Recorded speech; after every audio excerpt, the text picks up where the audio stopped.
सुप्रभात। Class 11 lesson number 2 Hindi आरोह भाग 2 का किसरा सोवती द्वारा लिखा गया शीर्षक जो हम हसमत से लिया गया है मियां नसरुद्दीन। इसका आज आप लोग चौथा पार्ट पढ़ेंगे और जैसा कि तीसरे पार्ट में आप लोग पढ़े कि लेखिका जो हैं मियां नसरुद्दीन से सवाल करती हैं कि ये जो कला है उसको आपने कहाँ से सीखा। तो मियां नसरुद्दीन बताते हैं कि यह कला जो है, यह जो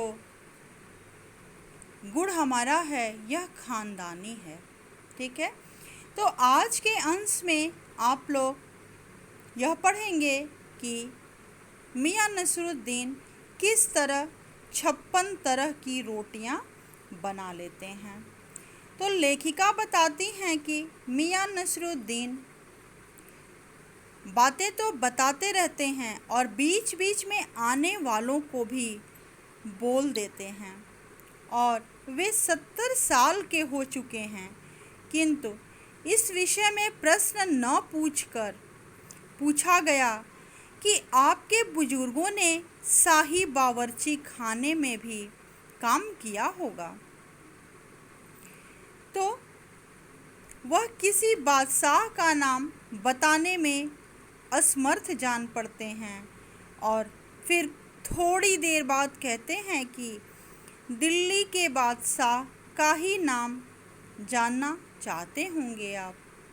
तो उनका नाम है जहां पनाह बादशाह सलामत। बहादुर शाह जफ़र का नाम लेने पर खींचकर कहता है कि यही समझ लो उसे कोई पत्र या संदेश थोड़े ही भेजना है। वह अपने कारीगर को भट्टी सुलगाने के लिए कहता है। उसके चेहरे पर गुस्से के भाव देखकर उससे बच्चों के विषय में भी पूछना उचित नहीं समझा। अर्थात लेखिका के पूछने पर वह खींच उठता है और खींच करके अपने जो कारीगर रहते हैं उनसे भट्टी जलाने के लिए कहता है और कहता है कि अब तुम लोग भट्टी जलाओ और हम लोग अपनी कारीगरी अर्थात रोटियां बनाने का काम करें। फिर लेखिका पूछती हैं कि पर ये कारीगर आपके शिष्य हैं। तो वह कहता है कि ये मजदूरी लेते हैं, ये कारीगर हमारे शिष्य नहीं हैं, ये मजदूरी लेते हैं, वेतन पे हमारे यहाँ काम करते हैं। और रोटियों के विषय में पूछे जाने पर वह विवश होकर कई तरह की रोटियों के विषय में बताता भी है। जो मियां नसरुद्दीन है, जब लेखिका उससे रोटियों के विषय में पूछती हैं तो वह कई तरह की रोटियों के बारे में बताता है और अचानक मियां नसरुद्दीन बीते हुए यादों में खो जाते हैं और आज वे कद्रदान नहीं रहे। केवल पेट भरने के लिए वो क्या करते हैं, रोटी खाते हैं। मियां नसरुद्दीन का इस तरह मानना है कि उनके जो पूर्वज थे वो कुएं में भी रोटी बना लेते थे। इतने पारंगत थे कि वे कुएं में भी रोटी बना लेते थे। और ये अचानक एक जो है नहीं बने नानबाई। ये क्या किए कि पहले धीरे धीरे बर्तन साफ़ किए, फिर भट्टी सुलगाना सीखे और धीरे धीरे अभ्यास करते करते ये भी बहुत बड़े वहाँ के नानबाई बन गए।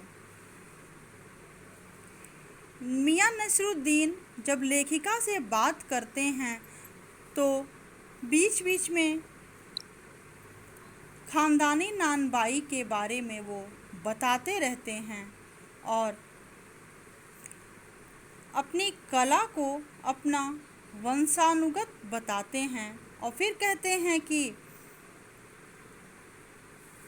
वह पहले बर्तन धोना, फिर भट्टी बनाना, फिर भट्टी को आँच देना न सीखता तो सीधे ही नानबाई की कला शायद ही सीख पाता। अर्थात नानबाई बनने से पहले वह बर्तन धोता है, भट्टी बनाता है, भट्टी को आँच देना सीखता है और इतना कुछ सीखने के बाद शिक्षा की शिक्षा देना भी बहुत बड़ी बात है।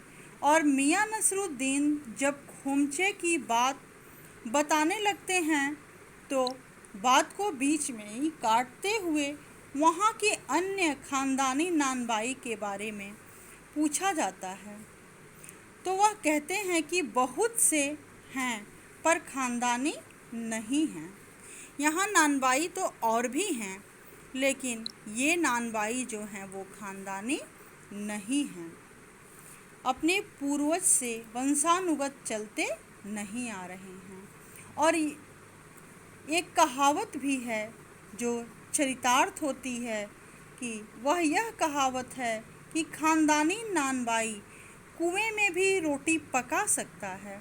यह कहावत उसके बुजुर्गों पर पूरी तरह से चरितार्थ होती है।